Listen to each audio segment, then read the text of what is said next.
Time now for Michigan's #1 outdoor radio show, Mike Avery's Outdoor Magazine. Outdoor Magazine is brought to you by Jay's Sporting Goods, the Yider Insurance Group, Forward Corporation and T.R. McTaggart, Angler Quest Boats, Security Credit Union, Garber Chevrolet, and by Michigan Brand Meats. Now, here's Mike Avery.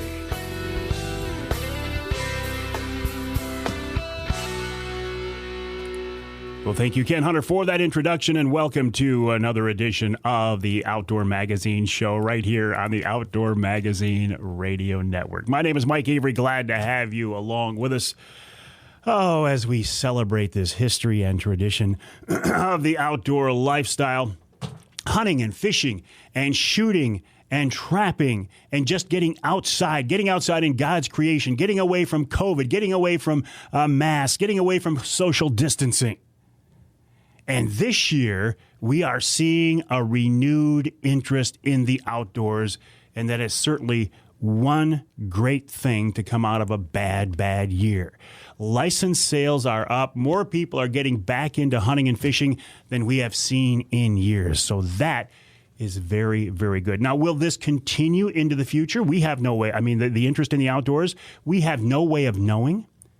I suspect it will to some degree because, as we all know, once you get people out hunting or fishing and they experience it, they tend to fall in love with it. I have taken very few people out, say on my angler quest on Saginaw Bay for walleye. I don't think I've ever taken anybody out there who said, you know what, I don't like this. I'm never going to do it again. No, they enjoy the experience. They love the adventure. They love being out there. And this year we're seeing an increase in that, and I think it's absolutely wonderful. Thanksgiving week coming up. It has been an interesting year, hasn't it? But you know what? I think there are some things to be thankful for. As I was saying, this renewed interest in the outdoors, I am so thankful for this and so excited about this. But on a personal note, and this is something I've been struggling with for a few years now, I had lost my interest in deer hunting. Not only lost my passion for deer hunting, I had lost my interest in deer hunting. And I had blamed it on several things, and it was all on me. It was all on me. I let things get to me that I should not have let bother me. I let social media bother me. I let the infighting among hunter groups bother me. I let the pressure from some of the antler point restriction groups bother me, and I shouldn't have. But I was having a hard time getting rid of it, letting go, and trying to reconnect with this history and tradition of deer hunting in Michigan. This year, I'm happy to say it has happened. We got access to some property back in September. My son James and his buddy Robbie, and I think they threw me a bone and said, Avery, do you want to get involved with us as well? And I said, sure, why not? And so that allowed us to start hunting fairly close to home on a property that had some deer, even though I haven't seen many, everybody else has. And I was starting to really get back into it. I was trying to take a big doe with my recurve. That's been my goal all fall long. It still hasn't happened yet. It could, but lightning could hit me here in the studio too. So, I mean, you never know. But what really hit home with me is in these past few days once the firearm season opened. I honestly wasn't even going to take a gun into the woods. I was going to take my recurve. And I thought, no. If this is gun season and this is the gun season experience, this is November 15th, this is opening day, even though the weather was terrible, go out there with a rifle. Last year, I bought myself a 30-06, and I got a 30-06 because my dad used to hunt deer with a 30-06. So in my mind, a deer rifle in Michigan is a 30-06. So I bought myself a cheap Remington 783 bolt action 30-06, and it's all I'll ever need for sure. So opening day, I'm out there. My son James is there. His son Trent, my grandson. His daughter Addison, my granddaughter. And before we headed out in the woods, we took a picture of the four of us, a selfie. And I'm like, okay, 3 generations of Michigan deer hunters. And we're all there in blaze orange. And we're all smiling because we're walking into the woods. And deer hunting today is different than it used to be because while we're out there, we're all texting back and forth, right? Are you seeing anything? Have you seen anything? And here comes a doe, whatever. We didn't used to be able to do that when I was into deer hunting before. But it started to come back to me. It's like, okay, I am here. I'm in the woods. I'm wearing blaze orange. I got a 30-06 in the blind with me. I'm looking for deer. I'm surrounded by my family. And I was...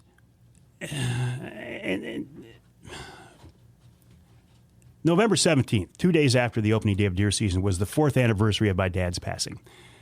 And so, the 15th and 16th, I'm out in the woods, and that was weighing on me as well. I've been thinking about that and thinking about deer hunting and my family history and how the outdoors is such a big part of my life and who I am.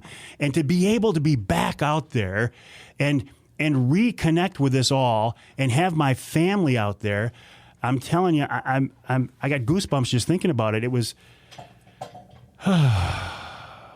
wonderful. Don't fall off that chair, Charlie.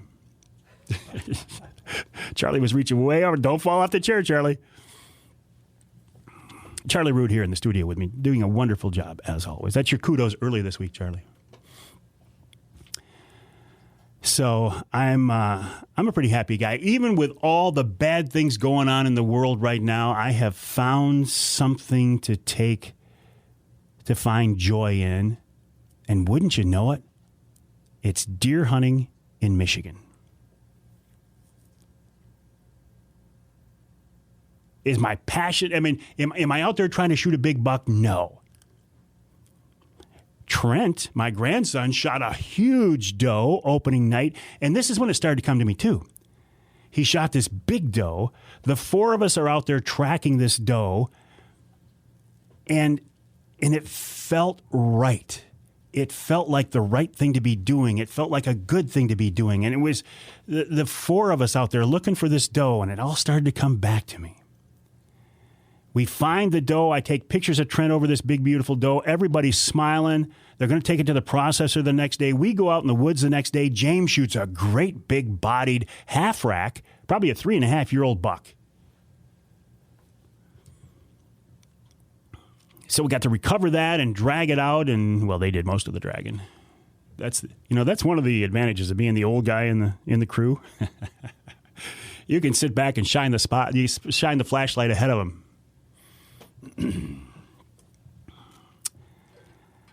It's right. It just feels right. And again, my goal is to shoot a doe this season. I'm still working on it. The property that we have, we don't have a farm field adjacent to us that's pulling them in. There's some state land next to us. There are farms around us, but we didn't have time to put any food plots in, so it's not really a magnet. We're not drawing deer into the property. I think we're getting them as they pass through the property. So it's kind of hit or miss. But so now Addison has taken a deer in the youth hunt.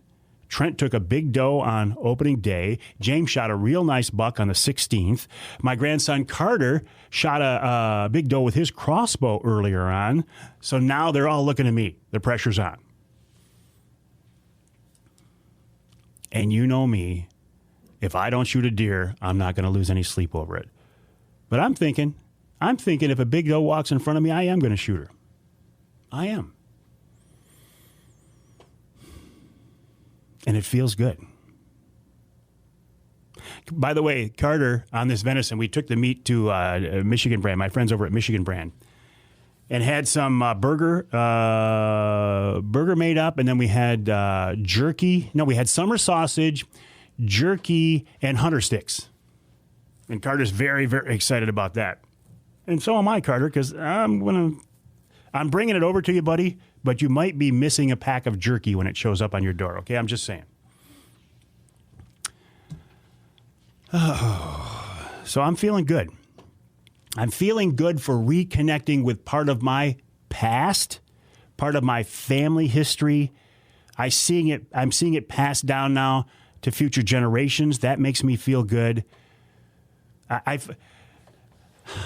This property had been hunted before, but not for a couple of years, and there are a bunch of old blinds out there. And the other day, I found this old blind, and it was such a piece of Michigan deer hunting history. There's some pictures of it on my Instagram feed and my Facebook page. You look at it and you go, man, that thing's got history. And you walk in there and they used to have a wood stove in there and they had racks for your guns. And it was, now I get it. Now I remember what this is all about. And I was having a hard time for so many years reconnecting with this all. But you know what? I kept at it. I had help from others. And I'm back. And it feels good. And I'm thankful that I didn't want to try to buy a deer license on November 14th, right? You heard about the DNR license system going down? Not good timing on that one. It's up and running now. Everything's good. It's all good. And you can say the DNR screwed it up again. I'm not. It wasn't their system. It was somebody else's. Coming up on this week's show, after the break here, I hope a very interesting story from a man who was hunting in the UP and they got chased out of the area by wolves. I'm thinking Kenny's going to be available. His cell signal is suspect, but we're working on it. I know, Charlie. Dave Gould from the Clare Public Schools talking about their fourth grade deer camp. And then Larry Verbowski of Suspension Maxx. We talked about the leveling kit we put in my Garber Chevy Silverado. You might want to do the same. In hour number 2, Joe Marion talking about cold water safety. Ian Fitzgerald with an update on the commercial fishing negotiations. This week's Ask Avery segment. And in hour number 3, Mark Martin talks about whitetail hunting in the sand dunes and fall fishing. And wild game chef extraordinaire Dave Miner. Busy show coming up. I'm glad you're with us right here on Outdoor Magazine.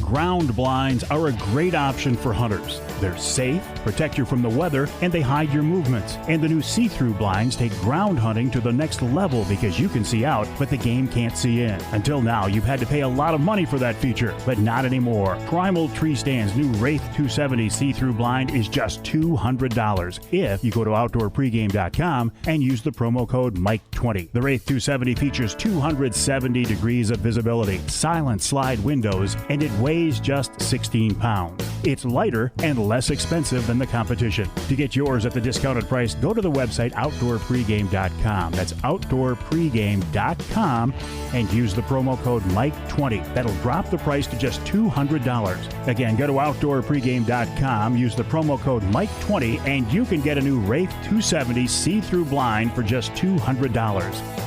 I think you're going to thank me for this one. You know, it's always a pleasure for me to find new businesses to work with, and this time I want to tell you about a company I used to put graphics on my new Silverado. Sign Image in Saginaw did a great job in coming up with a design for my truck, and they did a very professional job of installing the wrap as well. I started out with a hand-sketched idea of what I wanted, and the folks at Sign Image took it from there. The truck looks great, and I'm getting lots of compliments. But Sign Image does more than just wrap vehicles. They're a full-service graphics shop, and they specialize in signs and electronic message centers. In fact, they were voted the best sign company in Michigan 3 years running. To learn more about Sign Image, check out their website. It's signimage1.com. That's signimage1.com. On that website, you can see examples of their work, including a picture of my truck. Again, the website signimage1.com. It's a complicated world we live in. Right about now, I'll bet your head is spinning like a tornado with news and opinions and conflicting do this and don't do that recommendations. Some days, you just want to throw up your hands, go to the woods, and stay there. And you know, that's not a bad idea. Jay's Sporting Goods encourages you to get back to your roots. Do some simple, traditional things for a while. In Michigan's great outdoors, space is one thing we have plenty of. So put as much social distance as you like between you and everyone else, including all your social media pals who somehow just recently became experts on every topic. And one more thing. Before you head out, head into Jay's Sporting Goods. Because even though there are shortages of a lot of things these days, Jay's has just what you need to make the most of your escape to our beautiful wide open spaces. It's the gateway to social distancing the way God intended. Jay's Sporting Goods, Clare and Gaylord. Hey, you like to hunt for different game in changing conditions, but it can be expensive to buy hunting clothes in every pattern. Well, now there's a way to change your camo without breaking the bank. With VersaSkins, you can buy one set of hunting clothes and change the pattern to suit your surroundings. You can switch from whitetail to waterfowl, blaze orange, and snow camo by just snapping on a new skin. Plus, VersaSkins keep you warm, dry, and protect you from the elements. To learn more, check out the website versaskins.com. VersaSkins, just change the skin for the season you're in. When you buy a Michigan hunting or fishing license, you're helping to fund conservation efforts across the state.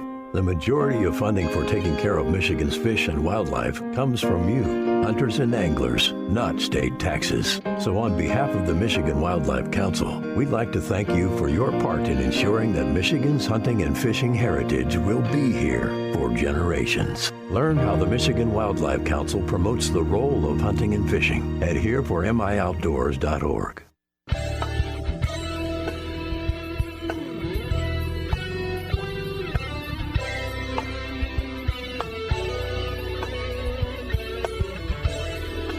You can hear the Outdoor Magazine show in Traverse City on WTCM. That's 580 AM. You can hear us in Sandusky on WMIC 660 AM.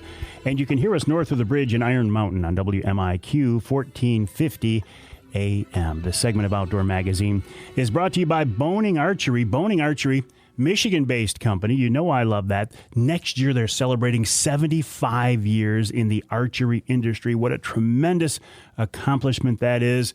Roland Boning started out, invented ferrule-tight to glue broadheads to wooden arrows back when Fred Bear was just getting started. These days, Boning continues to innovate with new products for target archers and bow hunters as well. Check them out online at boning.com. That's Boning, Bohning, boning.com. I want to talk now, tell you the story from a guy named Kenny, who has been up in the UP whitetail hunting for a while now. He's gone up there for years and years.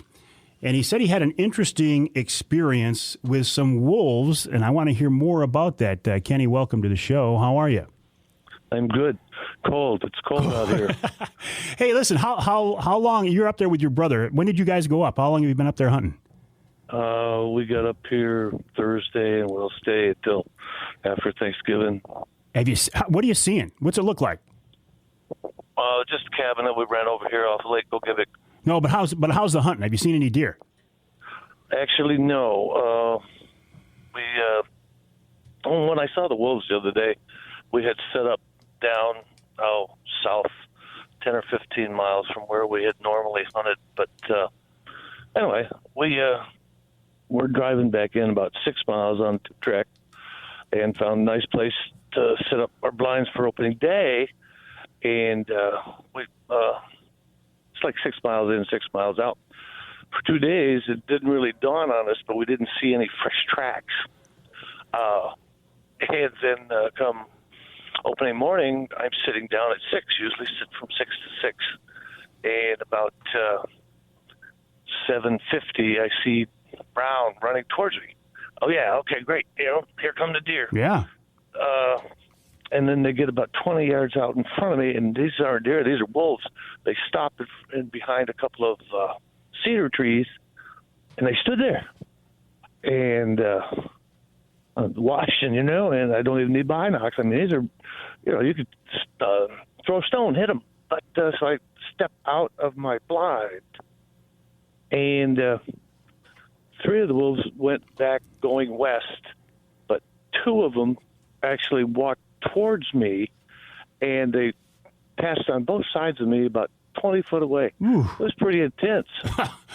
I guess so. Now, you've seen wolves up there before, though, right? Yeah, I come up here fishing, and I've been, been up here a long time. I've seen wolves almost every time we come up here, but not this close. And I have a couple of shepherds, and these dogs were a lot bigger than my shepherds. These were big doggies. Well, give me an idea on the size. Are they 50 pounds, 70 pounds? You got a guess on it? No, my big dog goes about 100, and the 2 that were close to me probably went 125, 130. These were big dogs. Do you find it weird that when you stood up and identified yourself as a human, that they didn't just run away? Yeah, these wolves aren't scared of you. They weren't scared of me. When they walked beside me, they both eyed me all the way until they got behind me. Yeah, they weren't scared of me. It was okay. Is this going to be our next Sunday morning breakfast? It was difficult. That's got to be a weird feeling. Yeah, I've done a lot of things, but I never had that one. So, yeah, that's a good one to put in the memory book. Well, and here's what I wanted to get out too. I was talking to your nephew, and he said you and your brother. He said you've been around. You got some experience. You've done some pretty cool things, and you're not guys to get spooked easily. But this situation got to you, didn't it? Yeah, this is you get a couple of old veterans up there, and get spooked. You just say, oh, well, that's the way it is. But, yeah, that was spooky, even for an old fart like me. So, listen, so they flanked you. They came around you 20 feet on each side. Yep. Where did they go? I don't know. They got behind me, and my blind was there. By the time I turned around, they were gone. I don't know where they went. Then I packed up and went and got my partner, and we packed up, and I said, I can't hunt here, not with these things being this close. And we, on the way out, realized there weren't any other hunters in there either. And the only tracks we saw, and we saw some more going on the way out, was wolf tracks in the road. So I guess the wolves have that part of the world for their smorgasbord. They've claimed that part for a while, huh? Yep. So how many wolves did you actually see? I saw 5. So, all right. So, what kind of Kenny? What kind of a blind were you in? Was it a brush-in blind, or was it a pop-up blind, or what? It was a pop-up blind, and I got take everything out there to be comfortable. Nice seat, but yeah. So you just have to be careful with them. Yeah. Well, maybe this is none of my business, but I mean, like, do you guys carry a sidearm when you're up there, when you know you're in wolf country? Yeah. You got your regular firearm, your rifle, whatever you choose. But I carry a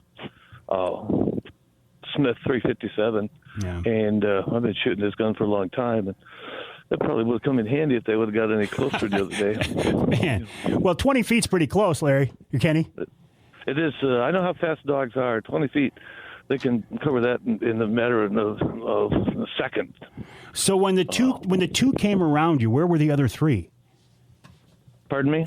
When the 2 flanked you on each side, where were the other 3 in that group? They were still out in front of me, but they turned and went back going west. So the pack split up just to go around me or take a close look to see what was going on there. Did your hunting partner ever see these wolves? I don't know how far apart you guys were. Did he ever see them? Not this couple. He's seen a couple more last year in another spot. Usually see them every year, but not this close. So you moved out of that area. How far did you move to a new spot? Well, let's see, probably 20 miles north. Are you seeing deer there now at the new spot? Well, no, but I'm seeing tracks. So I just got set up in here yesterday, but I'm seeing tracks. So if there's tracks, you sit out here long enough, they'll be by. Well, you sound like an old school hunter. My dad always told me that. He said, if you find an area that has deer in it, if you sit there long enough, you're going to get a shot. Yeah. Been doing this a long time, and you get out here, you sit down at 6 in the morning, and unless you got to stand up for some reason, you're getting out at 6 o'clock in the evening. So you got to put your time in. And you guys are downstate guys, right? Why not hunt downstate? Why do you make that drive all the way to the Upe? This is my vacation. I could hunt in my backyard and shoot 5 or 6 deer a day, but this is my vacation. Do the quality, the size of the deer you see in there in the UP, how do they compare to the downstate big corn-fed bucks? Well, the bucks you shoot at my place, it's corn-fed, well, actually soybean, but the body-wise of the bucks that are a couple of years old up here are bigger than they are down below. And the does get a lot bigger than the does do down below. So it just you shoot more of them down below. Yeah. Well, you got several days yet before your hunt is over, so I wish you nothing but luck. I appreciate you sharing that story. I've been around wolves, but I've never felt threatened by them. The wolves I have been around, and this is in Canada, if they saw you, heard you, or smelled you, or even suspected you were there, they took off. These Michigan wolves are a whole different mindset, aren't they? Yeah, it's yesterday, or not yesterday, but Sunday morning, 8 o'clock. These Michigan wolves are they're top of the food chain. Nobody hunts them, nobody chases them. Whatever they want, they take. So that's what they're used to. Well, hopefully we can get a hunt and we can change that attitude. That'd be a good deal. All right, Have Kenny. a good day. All right, Kenny. Listen, I appreciate your time. Good luck, and I'm going to ask Chad to send me a picture of the big buck I know you're going to shoot up there. All right, thanks. All right, Kenny. Bye now. Kenny joining us from the top of a hillside in the UP, talking about a close encounter he had with wolves. And I find this interesting because I hear this over and over again, that oftentimes when people have encounters, and I've talked to a lot of people here on the show and also talked to people just anecdotally and off the air who have had experience with UP wolves. And this is my opinion as a non-biologist, but I think because they're not hunted, they don't have a fear of man. They are at the top of the food chain as far as they're concerned, so they don't have a fear of man. And that's how these interactions get escalated or have the potential to be escalated. Like I told you, when I was wolf hunting in the UP, or in Canada, they were like a totally different critter. They were not even interested in being around. And I don't want to say they were afraid of people, but there was a healthy respect because they had been hunted. They knew that they were not at the top of the food chain there. And my opinion is if we can get a Michigan hunt on the books and get it going, I'm not one of those people who wants to wipe out the Michigan wolf population at all. I'm glad there are some wolves up there. I think that's very, very cool. But obviously, in some parts of the state, and I had somebody take offense at what I said a few weeks ago. They said, Avery, how can you say if there's 200 wolves in the UP, there's too many wolves? Well, there's not. There's far more than 200. It's like a 700 or so. But they're not spread across the entire area. They're in pockets. So in pockets, in parts of the UP, there are too many wolves, and they need to be not just thinned out, but as much as anything, I think, give them a healthy respect for man so that when they see hunters or they see hunting dogs, that they're more likely to just kind of move out of the area and not cause a potential problem. Kenny's situation ended up being, okay. Nothing happened. But I've talked to other people who have had close encounters with wolves who were even more intense than what Kenny describes, and no thank you for that. And I'm not afraid of wolves. They're top tier predators. I mean, when I was bear hunting up there were wolves around, and I wanted to see one. I think they're cool, but there are too many in some areas, and they need to be addressed in a legal manner. We'll take a break here in the Outdoor Magazine show. When we come back, Dave Gould from the Clare School System is talking about a 4th grade deer camp, a way to get kids involved in the outdoors, and isn't that an honorable goal? So we'll take a break here in the Outdoor Magazine show. My name is Mike Avery. So glad to have you along with us. Stick around. Lots more coming up.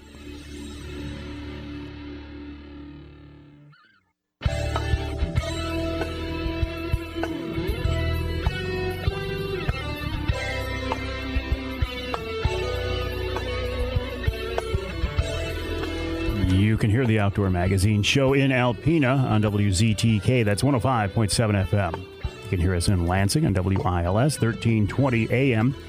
And in Marquette on WDMJ, also 1320 AM. This segment of Outdoor Magazine brought to you by MUCC's On the Ground program. OTG is a program to improve habitat for fish and wildlife across the state. For details, check out the Michigan United Conservation Club's website, mucc.org. That's mucc.org. While you're on that website, you can save 25% on your membership by using the promo code MIKE, all caps, MIKE, to save 25% on your renewal or your first-time membership as well.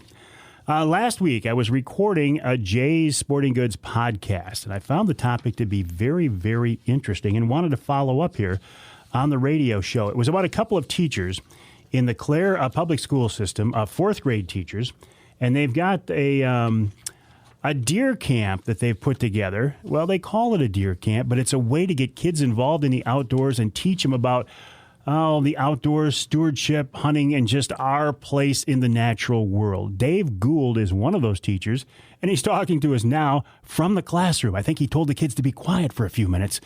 Dave, how you doing? Good to have you along with us.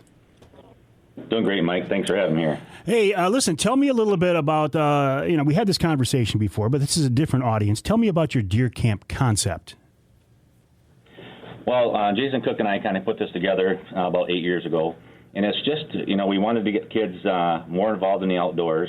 And we thought with, Jay's Sporting Goods we had right here in Clare and the community we had, that'd be a great thing to do. And with the number of kids that are kind of declining getting into the outdoors, we just thought it'd be a great way to get more kids involved. See, the Clare School District surprises me a little bit because I would think most of your kids are, outdoor oriented already. And some of them are, but there's still a number of kids in, each year that come through that don't have the experience that others do.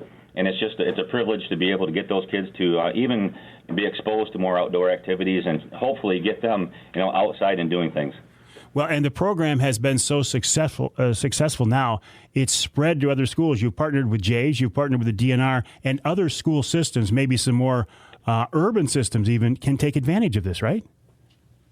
Yeah, that'd be an awesome thing. We always encourage other school districts to get a hold of us, and we'd be glad to help any way we can to get a program like this, or even something similar to get kids more involved in the outdoors. So how does this work? You run it the week before the firearm opener, if I remember right, which seems like perfect timing, right?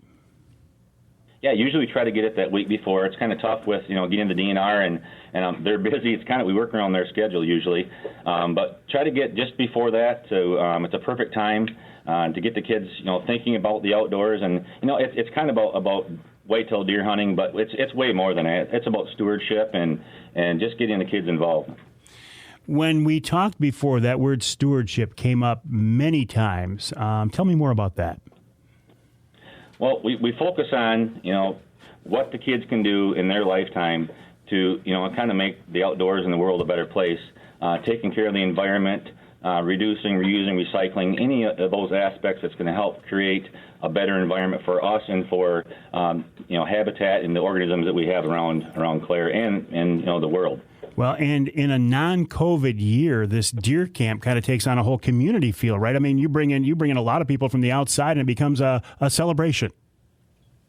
Yeah, this year it's obviously it's different this year because of the COVID. We couldn't do anything in the school like we normally do. We used to have a big breakfast with 125 to 150 kids and adults there. And this year, it's really disappointing because we didn't get to have that experience. So we try to do as much as we can with the resources we had and what we're able to do this year with the program, which was obviously minimal compared to what we usually do. Do you get any pushback from parents that you're talking about in part of this program? Is hunting and killing animals? Does that raise any red flags with anybody? Well, we've never had anybody complain about that, and we really, we talk to the kids a lot about. It's not just about harvesting an animal; it's about getting kids involved in the outdoors. And we talk about how the license sales that the hunters do for our state, where that money goes. It's not just for hunting; it's for all aspects of the outdoors. Which people they might be bird watchers or just enjoy state land.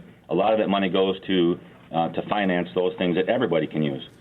So this year, what did it look like? You weren't able to bring. You weren't able to have the big breakfast. You weren't able to bring any. Well, could you bring in speakers this year, Dave? We didn't have any speakers this year. We talked about having, doing some virtual stuff. It just didn't work out this year with the situation we have at school. But our kids all wore camel that day. We had. Actually, I had a student teacher, so we had a celebration that day, kind of for that and for her as well. But the DNR has that online version that was stemmed from what Mr. Cook and I did, and we introduced that to the kids. There's a PowerPoint that goes along with that, and we just added whatever we could to enhance the program that the DNR did. to make up what we could for deer camp this year. And I know Jay Sporting Goods has backed you guys on this from the beginning too, haven't they? Oh, absolutely. They've been 100% supportive of this. We do another program in the spring, which involves a lot of Jay staff and stuff too. And it doesn't matter what we bring. They've been, 100% supportive of everything we do for that. So it's awesome to have that resource here, and we wouldn't be able to do a lot of the stuff without them. Well, if there's a teacher listening or an administrator who wants to learn more about this or maybe bring it into their school, you can get a hold of Dave Gould at the middle school, the Clare Public School System. Dave, I'll let you get back to your class. Appreciate your time. Okay, appreciate it. Thanks for having me, Mike. All right, and if you want to get in touch with Dave, you can always send me an email. I will make the connection if you want. My email address is mike@mikeaveryoutdoors.com, mike@mikeaveryoutdoors.com. You can always reach me there, and I will be sure to respond. We'll take a break here. When we come back, Larry Verbowski of Michigan-based Suspension Maxx. If you drive a truck, you just might be interested in Larry's products. More after the break right here on Outdoor Magazine.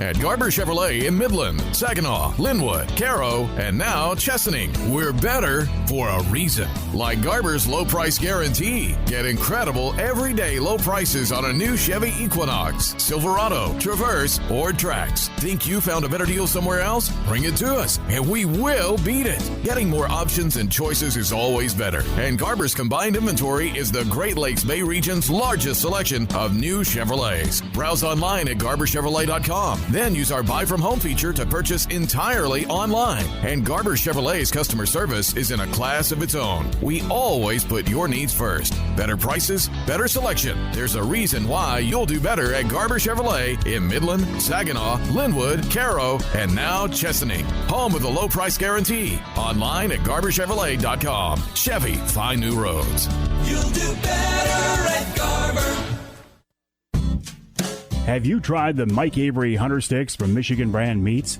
They feature two of my favorites, elk and pepper, and I think they taste great. I've been working with the Grillo family of Michigan Brand for a few years now, and I couldn't be happier. Michigan Brand is family-owned and based right here in Michigan, and they make lots of great products. From jerky, sausage, and those Hunter Sticks to their famous Michigan Brand hams, you can't go wrong with Michigan Brand meats. Plus, Michigan Brand can process your boned-out wild game, too. Check out the website, michiganbrand.net, for more info. That's michiganbrand.net. You can buy the Mike Avery Hunter Sticks on that website. Plus, you can get them at Jay's Sporting Goods, all Forward convenience stores, Jack's Fruit Markets, and many other great stores, too. There's a complete list on the website. Again, that's michiganbrand.net for the Mike Avery Hunter Sticks, the outstanding Michigan Brand hams, and lots more. michiganbrand.net. Security Credit Union wants to thank you for helping to make them one of Michigan's fastest growing credit unions. Check out Security's Debit Rewards program, where you can earn points just by using your debit or Titanium Rewards credit card. Redeem those points for great gifts and merchandise. Or how about the Save to Win account? That's a Security Credit Union account that gives you all the benefits of a traditional savings account, plus the chance to win big. Every $25 you deposit into this share certificate earns you an entry into the monthly and quarterly drawings. The more you save, the more chances to earn. Up to 10 entries per month. You'll build up your savings, earn interest and dividends, and have a chance at multiple prizes. And remember, Security Credit Union loves to work with outdoorsmen and women, and they can help you with your next outdoor adventure. Check them out online at securitycu.org. That's securitycu.org. Federally insured by the NCUA.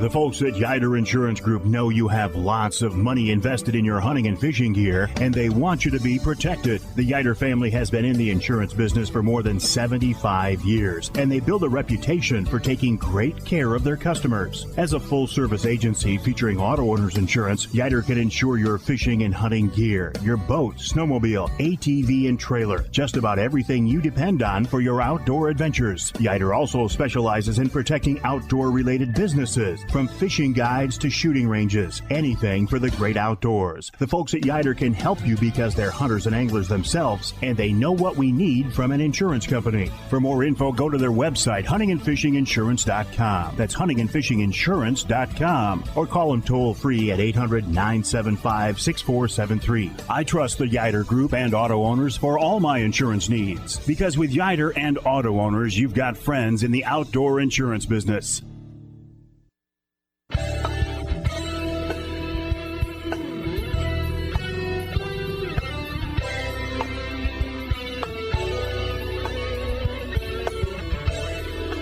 You can hear the Outdoor Magazine show in Taos on WIOS, AM and FM, 1480 AM, 106.9 FM. You can hear us on the other side of the state in St. Joe on WSJM, 94.9 FM. And then north of the bridge in the Sioux on ESPN 1400 WKNW. This segment of Outdoor Magazine brought to you by Speedy Blaze. Speedy Blaze is a safe, clean, water-resistant alternative to firewood. It's safe to cook over because it's made from recycled hardwood. It's water-resistant. It's insect-resistant. You can use it in your fireplace, your patio, your fire pit. Michigan-based company, you know I love that. The website, speedyblaze.com, speedyblaze.com. While you're online, please check out my website, MikeAveryOutdoors.com, and head on over to suspensionmax.com, suspensionmax, MAXX.com. I recently got a new Garber Chevy Silverado, 2021 Silverado. Wasn't going to upgrade yet, but they said, folks at Garber said, hey, we need a good used truck inventory. We can put you in a better vehicle for less money. Are you interested? I said, well, of course I am. So then I had the folks at Sign Image in Saginaw do the graphics on it. I went up to Mike Hampton at Mike's Tire Sales in Cawcolin. He put bigger tires on it. But in the meantime, I talked with my buddy Larry Verbowski at Suspension Maxx about leveling that truck, about getting the front end up in the air. All of these new trucks today are beautiful, but they ride with the nose down. I like to get them lifted up so they ride level, they look better, and you can put bigger tires under them. Larry Verbowski is with us now on the Outdoor Magazine phone line. Larry, how many trucks have you done now for me? Oh, I was just making a list of how many we've done, Mike. We've done an 09 Ram. You had a couple Fords and 2 Chevrolets, so we've done almost a half a dozen trucks for you since I've known you. You're an outdoorsman. A lot of guys that listen to you are, and they all need their trucks picked up. Well, I must like your products, Larry, because I keep coming back. You're a family-owned, Michigan-based company. I know you love that. I know I love that, but tell people what it is that you actually do. Well, we do design and engineering on these pickup trucks to develop products that will lift and level the front end. Now, we call them advanced leveling lift kits because we include products in the kit that are going to maintain that comfortable ride. That reason you bought that new pickup was to have that nice, comfortable ride. Well, we don't want to ruin that ride. We want that ride to be just like factory. So that's what we pride ourselves on. Now, in our new facility, we're able to do the installs. We're able to do the machining on prototype parts, as well as distribute these parts Michigan-wide and also nationwide. Can we put these kits on ourselves? I mean, I couldn't, but if somebody was a mechanic, could they do it, or do they have to be installed by you guys? Oh, no. Every kit that we sell for all the Chevy, Ford, Dodge, and Toyota trucks all come with an instruction sheet enclosed in the kit. Okay, so it's going to tell you step by step how to do this product. There's no extensive modification to the vehicle. It's completely reversible back to the original configuration. Works great with lease vehicles. And yes, if you're a mechanic, we'd love to have you on our website. If you're kind of the guy that likes to do everything on his own, change his own oil on his truck, or do his own boat service, if you have some automotive knowledge and understand, you can certainly do this yourself. Well, Larry, I do it primarily for looks. I just think it's a good look to lift that front end up. But I know there are some other reasons too. Why do people come to you to have their trucks lifted and leveled? Well, we're in Michigan, and a lot of guys purchase a truck for a snowplow. Now, the moment you put a snowplow on the front end is going to be even lower, almost to the point where the plow can't be transported in the angled or horizontal position. So we have a lot of guys that bring their truck to us. We build up the front end with the leveling kit. We make that truck higher. It carries the plow better. Just a wonderful thing all the way around. So if you're a work guy that uses your truck for work, we can make it work for them too. And I like the fact, too, that when you get them lifted up a little bit, you can put a little bit bigger tires underneath them, too. Oh, yeah. These heavy trucks, the 3/4 tons, they're very heavy. So you have a very small footprint on that original tire. Now, the moment you go off hard pavement, you're going to sink in. So you need that larger footprint tire. Not necessarily so much taller, but a little wider. Every little bit you do gives you better traction off-road. And that's probably what you've got on this new 2021 Silverado.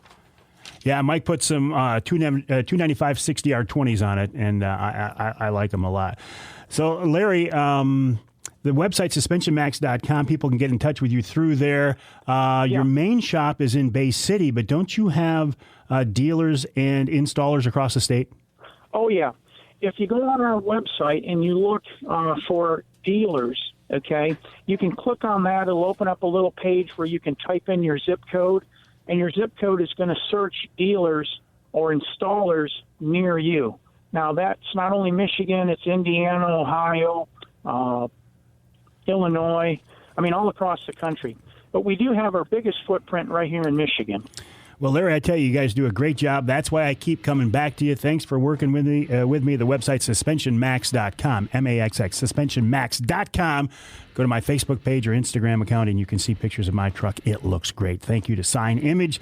Thank you to Mike Hampton at Mike's Tire Sales, and also Larry Verbowski at Suspension Max, suspensionmax.com. We'll take a break for the top of the hour. When we come back, Joe Marion checks in about staying safe out there in the cold weather, cold water. Talk about his deer hunting as well. Then Ian Fitzgerald from MUCC with an update on the commercial fishing negotiations and this week's Ask Avery segment right here on Outdoor Magazine.